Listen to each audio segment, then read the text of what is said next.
Bienvenido a este nuevo encuentro. Hoy vamos a desarrollar el tema Bases teóricas para la transmisión de datos, centrándonos en el análisis de señales. El estudio de las señales y sus espectros de frecuencia es un aspecto fundamental en el campo de las comunicaciones. Cuando nosotros hablamos de una señal, se define como cualquier signo o gesto que yo realice para comunicar algún tipo de información. Por ejemplo, cuando llamamos a un mozo para pedir un café en un bar, la señal es levantar el brazo, la información que quiero transmitir es pedir un café. Pero cuando esto voy a realizarlo a través de las comunicaciones electrónicas, nuestra señal va a implicar que yo varíe alguna cantidad eléctrica, por ejemplo, un voltaje o una corriente, y que alguna de esas características que están variando en el tiempo, como la amplitud o la intensidad, lo hagan de forma impredecible. ¿Por qué es importante que sea de forma impredecible?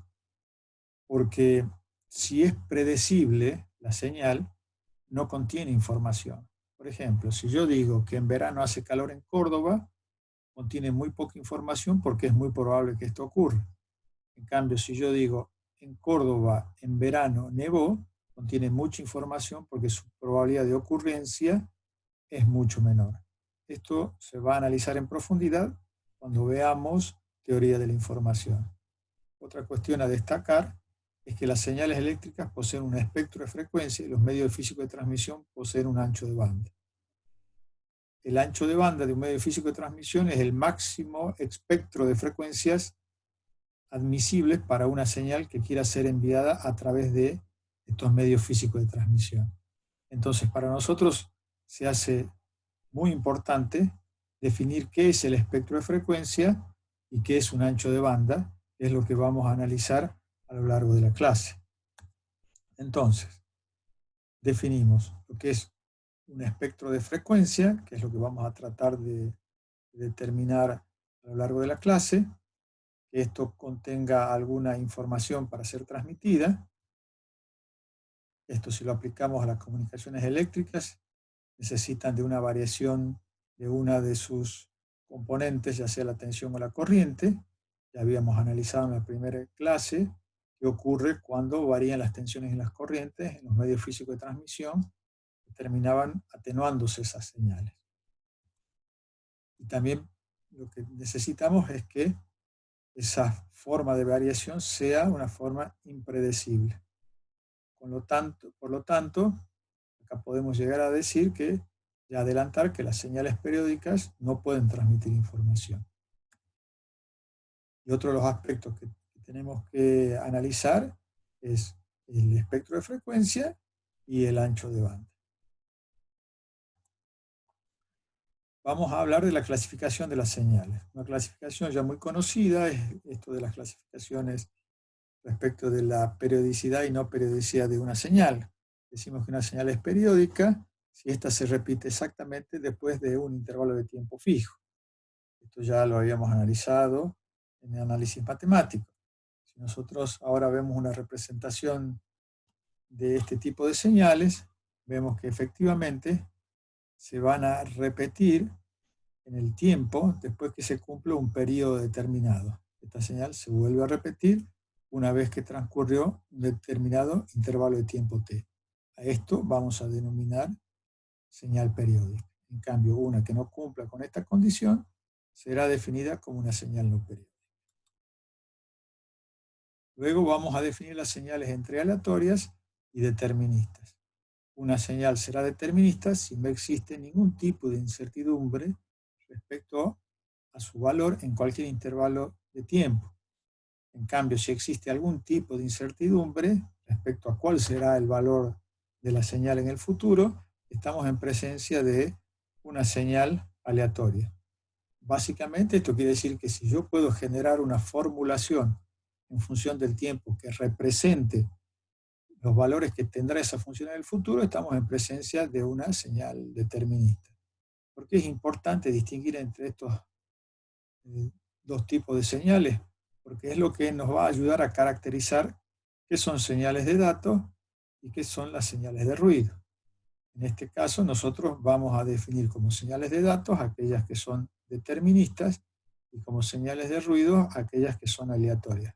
Por más que yo en algún método estadístico pueda llegar a disminuir esa incertidumbre, lo mismo estoy en presencia de una señal aleatoria. Acá vemos dos gráficas, una señal determinista, en la cual yo puedo saber cuál va a ser su valor en cualquier intervalo de tiempo, porque fundamentalmente pude generar una formulación que me permita definir cuál es el valor de la amplitud en un determinado tiempo, que es lo que no puedo hacer con una señal no determinista, como en el caso del ruido. Luego también vamos a hablar de señales de energía y de señales de potencia, y vamos a definir como señales de energía aquellas que tienen una energía distinta de cero, pero finita, en un intervalo finito de tiempo. Solo existen durante un intervalo finito de tiempo y su potencia media es distinta de cero. En cambio, las señales de potencia, como por ejemplo las señales periódicas, tienen una potencia media finita, distinta de cero, para todo el intervalo de variación del tiempo entre menos infinito y más infinito. Entonces, vamos a poder decir que las señales periódicas y las señales aleatorias van a ser señales de potencia, y las señales como los pulsos cuadrados, las funciones exponenciales que tienen una cierta duración en el tiempo, van a ser denominadas señales de energía. Y estas van a ser justamente las que nosotros vamos a representar para poder transmitir nuestros datos. Acuérdense que estas van a tener una potencia media nula.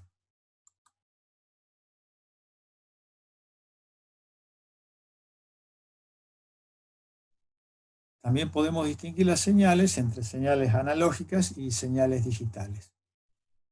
Una señal analógica es aquella que tiene una variación continua de la amplitud en función del tiempo.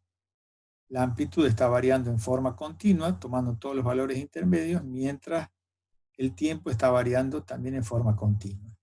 En cambio, una señal discreta o digital es aquella que, mientras el tiempo está variando en forma continua, la amplitud está variando en forma discreta.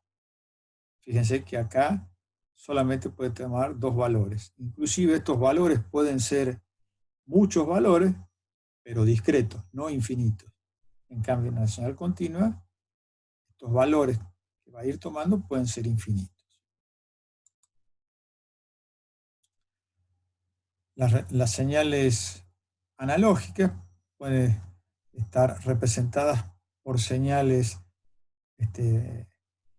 periódicas, como por ejemplo una señal sinusoidal, donde nosotros ya hemos visto que estas señales se caracterizan por sus parámetros como la amplitud, la frecuencia, la fase o el período.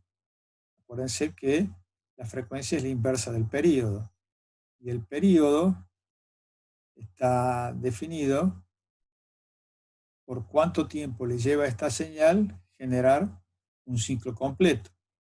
Entonces, las frecuencias se miden en Hertz, que es 1 sobre segundo. Entonces, si por ejemplo en esta representación yo digo que todo este tiempo es un segundo, lo que nosotros vemos es cuántos ciclos se cumplen en un segundo. En este caso son 6 ciclos, por lo tanto son 6 Hz.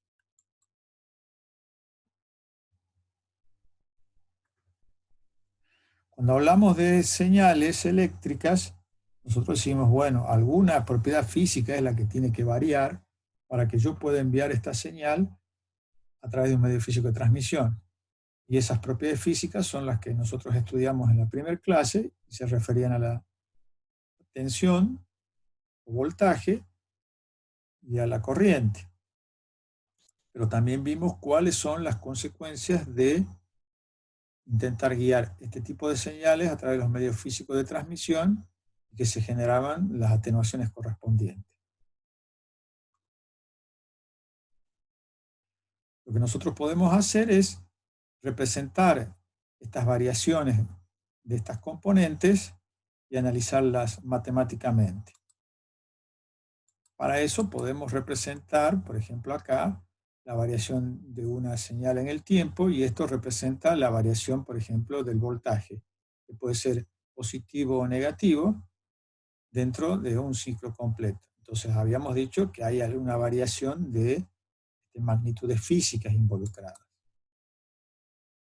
También tenemos que distinguir algunos valores que caracterizan a estas variaciones físicas, como por ejemplo lo que se denomina el valor pico de una señal, que es la máxima excursión que va a tener la amplitud, ya sea positiva o negativa. También podemos hablar del valor pico a pico, que es la suma de estas dos amplitudes. También podemos hablar del valor eficaz, que es igual a 1 sobre la raíz cuadrada por el valor pico, que esto representa el 70% de este valor pico.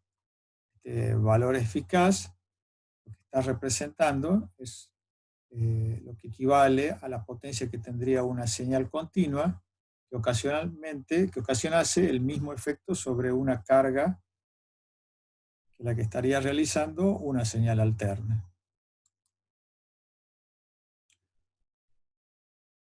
Nosotros acá lo que estamos viendo es que una señal puede estar representada por la suma de otras dos señales de frecuencias distintas. Entonces, lo que vemos es que, por ejemplo, una señal de audio o video puede tener este comportamiento. Entonces, lo que aquí estamos analizando es que poseen componentes de frecuencia, esto está íntimamente relacionado con el espectro de una señal, y que ese rango de frecuencia determina el ancho de banda de la señal. ¿Esto qué significa básicamente? Que nosotros una función o una señal la podemos representar en el dominio del tiempo o en el dominio de la frecuencia.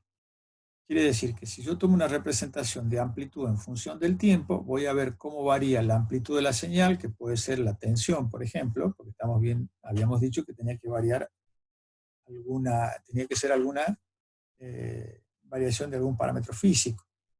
Entonces, estamos viendo cómo varía la tensión en función del tiempo. Pero a su vez decíamos que esta señal puede estar constituida por la suma de otras señales de distintas frecuencias. Entonces, si yo analizo en un plano de amplitud versus frecuencia, lo que yo voy a ver en la representación en el dominio de la frecuencia es el espectro de las distintas señales que componen a esta función f de t. Entonces, a esto voy a llamar el dominio de la frecuencia, o representación en el dominio de la frecuencia, y a esto voy a llamar la representación en el dominio del tiempo.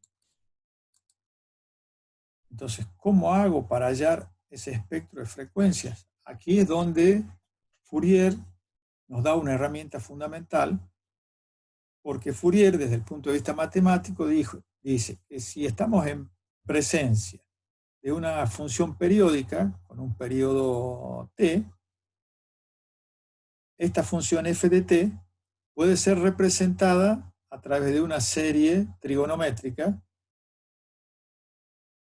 donde vamos a ver que es una suma de distintas componentes cosenoidales y sinusoidales. Esto se puede expresar de otra manera, mucho más simple, como la sumatoria. Tenemos un término que no depende de las funciones trigonométricas, y el resto sí depende tanto de las funciones coseno como de las funciones seno. Entonces, Fourier lo que nos está diciendo es que cualquiera sea la función, mientras sea periódica, la voy a poder representar por esta serie. Ahora, ¿para qué me sirve esto?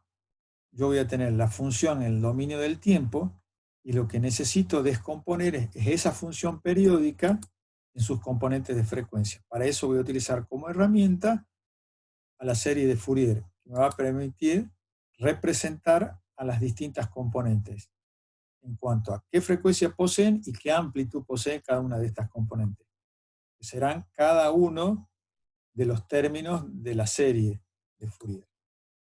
El tema es ahora que esto nos permite analizar distintos tipos de señales. En este caso estamos viendo la gráfica de distintos tipos de señales y la pregunta es qué tienen en común. Si nosotros observamos gráficamente, es que son periódicas, se repiten después de un ciclo completo, cual llamamos periodos, se van repitiendo. Entonces estamos en presencia de señales periódicas. Quiere decir que todo este tipo de señales las vamos a poder representar a través de la serie de Fourier. Entonces, ahora, ¿en qué va a consistir esta representación? En que vamos a distinguir que las funciones periódicas se van a poder representar como una suma de componentes sinusoidales de diferentes frecuencias. La componente sinusoidal de enésima frecuencia va a ser denominada la enésima armónica. Va a existir una frecuencia fundamental o primera armónica y va a existir lo que se denomina la frecuencia angular o fundamental, que va a ser justamente la frecuencia que corresponda con la frecuencia de la señal periódica que yo quiero representar. Ahora, ¿cómo calculo ese desarrollo de Fourier? Bueno, vamos a ver que tenemos que encontrar los distintos coeficientes de la serie para luego poder encontrar las componentes. Entonces vamos a ver cómo calculamos. Entonces acá yo tengo la formulación que me va a permitir calcular cada una de las componentes de la serie de Fourier. Para lo cual, cuando yo tenga, por ejemplo, una señal de este tipo, una señal continua, va a ser muy fácil hablar de su espectro de frecuencia porque veo que la frecuencia de esta señal es cero porque no varía en ningún momento. Quiere decir que va a ser representado por un segmento vertical que tendrá una amplitud igual a la amplitud que yo tengo acá, ubicada a la frecuencia cero. Luego, cuando yo tenga que graficar una señal, por ejemplo, sinusoidal, en este caso, si esto es un segundo, y acá se cumplen 8 ciclos, voy a tener 8 ciclos por segundo, lo cual va a implicar que esta señal tiene una frecuencia de 8 Hz. Entonces también va a ser muy fácil de graficar porque va a tener una amplitud máxima, que es el valor pico, ubicada en este eje de frecuencia en Hz, en el valor 8. Pero ¿qué pasa cuando nosotros tengamos un pulso rectangular, que es una señal periódica, y que queremos ver cuáles son las componentes de frecuencia que posee esta señal periódica, que ya empieza a aproximarse a las señales que nosotros vamos a utilizar para transmitir datos? Solo que esta señal, así como está, y es una señal periódica, no puede transmitir datos. Pero si queremos analizar las componentes de frecuencia de esta señal, tendríamos que hacer uso de la serie de Fourier y calcular los coeficientes de la serie de Fourier. Entonces, de hecho, es lo que vamos a hacer. Entonces, lo que hacemos es, a esta señal periódica, vamos a definir los valores que tiene la señal en función del tiempo. Y vemos que para un intervalo entre menos t sobre 2 y 0, entre menos t sobre 2 y 0, vale menos 1, y para todo t que esté entre el valor 0 y t sobre 2, vale 1. Entonces, esta es nuestra función. Entonces, habíamos dicho de que para poder calcular los coeficientes de la serie de Fourier, teníamos esta herramienta matemática, era la integral. En este caso, si nosotros calculamos para esta función f de t la integral, obtenemos que la resultante es igual a 0. Quiere decir que para este caso particular no tiene coeficiente a sub 0. O sea, no tiene componente de continuo. Ahora, si calculamos los a sub n, los coeficientes a sub n, que corresponden a las funciones cosenoidales, vamos a ver que de nuevo, cuando calculamos la integral y operamos, volvemos a obtener el valor 0. Por lo tanto, tampoco van a existir estos coeficientes para las funciones cosenoidales. Cuando calculamos para los coeficientes b sub n para las funciones senoidales, sí obtenemos un valor. Obtenemos un valor. Y este valor vamos a ir encontrando para los distintos n que sean distintos de 0. Entonces, veamos. Para n igual a 1, nosotros vamos a tener acá el primer coeficiente, el b sub 1. Esto quiere decir de que menos 1 elevado a un número impar sigue siendo menos 1, multiplicado por menos es más, entonces esto se convierte en un número 2. Multiplicado por 2, esto va a ser igual a 4 sobre pi porque n vale 1. Cuando n valga 2, el valor de n para n igual a 2, vamos a ver que el exponencial es par. Menos 1 al cuadrado es igual a 1. Más 1 por menos 1 es igual a menos 1. Menos 1, 1, menos 1 es igual a 0. Y cualquier número multiplicado por 0 es 0. Eso significa que no van a existir los coeficientes pares. Van a existir solamente los coeficientes impares. Entonces, si pasamos esto en limpio, vamos a ver que los coeficientes que sobreviven a las integrales van a ser únicamente los coeficientes impares y vinculados con las funciones sinusoidales, ya que las cosenoidales, sus coeficientes se hicieron igual a 0. Entonces, de esta, que es la representación de la formulación de la serie de Fourier, aplicada a una función de pulso rectangular, nos queda expresada solamente en términos de los coeficientes sinusoidales y únicamente los términos que son impares. Entonces, cuando yo tengo a esta función expresada en términos de serie de Fourier, voy a poder representar nuestra señal y analizar su espectro de frecuencia. Fíjense, acá la línea punteada representa la señal f de t que nosotros queríamos averiguar cuál es su espectro de frecuencia. Entonces decimos, la serie de Fourier nos permite calcular cada una de las componentes de frecuencia. Entonces dijimos, sobreviven solamente los términos impares. Sobreviven solamente los términos sinusoidales. Entonces, cuando yo ahora voy a realizar la gráfica, veo que voy a tener la frecuencia fundamental o primera armónica, que la voy a representarla en este punto y la frecuencia va a corresponder a la frecuencia de la señal f de t, cuya amplitud va a ser igual a 4 sobre pi. Ahora, la primera armónica va a corresponder a 3 veces la frecuencia fundamental, o sea que el valor va a ser 3 veces la frecuencia fundamental, o sea que si esto es 1 kHz, esto valdrá 3 kHz. Entonces, el valor de amplitud va a ser 1/3, o sea, va a ser la tercera parte. Quiere decir que esta armónica va a contribuir con la tercera parte de la amplitud de la señal. Luego, la tercera armónica va a contribuir con una quinta parte y su frecuencia va a ser igual a 5 veces la frecuencia de la fundamental. Entonces, yo voy a ir viendo que cada una de las componentes de frecuencias que yo voy agregando, porque según Fourier tenían que ser infinitas para que sea exactamente igual a esta señal, el espectro de frecuencia va a ser infinito. Va a tener infinitas componentes de frecuencia cada vez con una mayor frecuencia.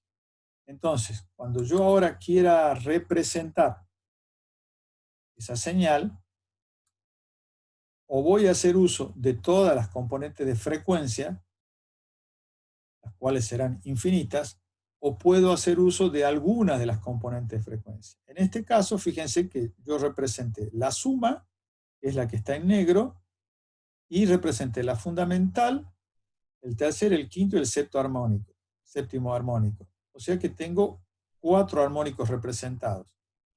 Quiere decir que cuando yo tomo solamente 4 armónicos, la señal se va a parecer, pero no tanto, a mi señal original, porque yo necesitaba que sea perfectamente cuadrada. Entonces, aquí, por ejemplo, yo voy a ver, trabajo con 1, 2, 3, 4, 5 armónicos. Esta va a ser la señal resultante, la que tengo acá en naranja, y lo que tengo son las distintas componentes de frecuencia. Entonces acá voy a tener una representación en el dominio del tiempo y acá voy a tener una representación en el dominio de la frecuencia. Esto será su espectro de frecuencia. Entonces, si yo solamente utilizo 5 armónicas, voy a tener un ancho de banda que va a ser la diferencia entre la primera y la última armónica. Y fíjense que la última armónica va a ser 9 veces la frecuencia de la fundamental. Acá vamos a ver un video que me va a permitir ver cómo a medida que yo sumo armónicas, acuérdense que son todas impares, porque es lo que sobrevivió a toda la formulación de Fourier, y a medida que yo voy aumentando la cantidad de armónicas, cada vez la señal se va pareciendo más a la FDT. Esto coincide con lo que me decía Fourier, de que en el infinito, cuando yo incorpore infinitas armónicas, la señal va a ser exactamente igual. Acá estamos viendo la representación y vamos a ver cómo efectivamente se va pareciendo cada vez más la señal que va a representar la serie de Fourier con, en este caso, 101 armónicos. Ahora, acuérdense que vamos a tener que ir multiplicando el espectro de frecuencia y vamos a tener un ancho de banda que voy a tener que multiplicarlo por la cantidad de componentes de frecuencia. En este caso son 101 componentes de frecuencia. Entonces, ¿para qué me sirve la serie de Fourier? Para poder encontrar el espectro de frecuencias de las señales periódicas. Entonces, cuando yo tengo una señal, una sola señal periódica, es muy fácil encontrar su espectro de frecuencia, porque si, por ejemplo, esto es un segundo, desde este punto a este punto es un segundo, y en un segundo se cumple un ciclo completo, esto corresponderá al valor de 1 Hz, y esta amplitud va a ser la misma que esta que tengo acá. Ahora, si esto es un segundo, se cumplen 2 ciclos completos, por lo tanto acá el valor de frecuencia será igual a 2 Hz. La amplitud sigue siendo la misma. Ahora, cuando yo tengo un pulso cuadrado, como el que habíamos analizado recién, un tren de pulsos cuadrados, una señal periódica, vemos que la representación del espectro de frecuencia va a existir solamente para los coeficientes impares y van a ir disminuyendo de amplitud de acuerdo a cada componente de frecuencia. Entonces decimos que esta va a contribuir con un tercio, con un quinto, con un séptimo, con un noveno y así sucesivamente. Pero lo que empezamos a apreciar es que el espectro de frecuencia de una señal periódica es un espectro discreto, porque no existen valores intermedios.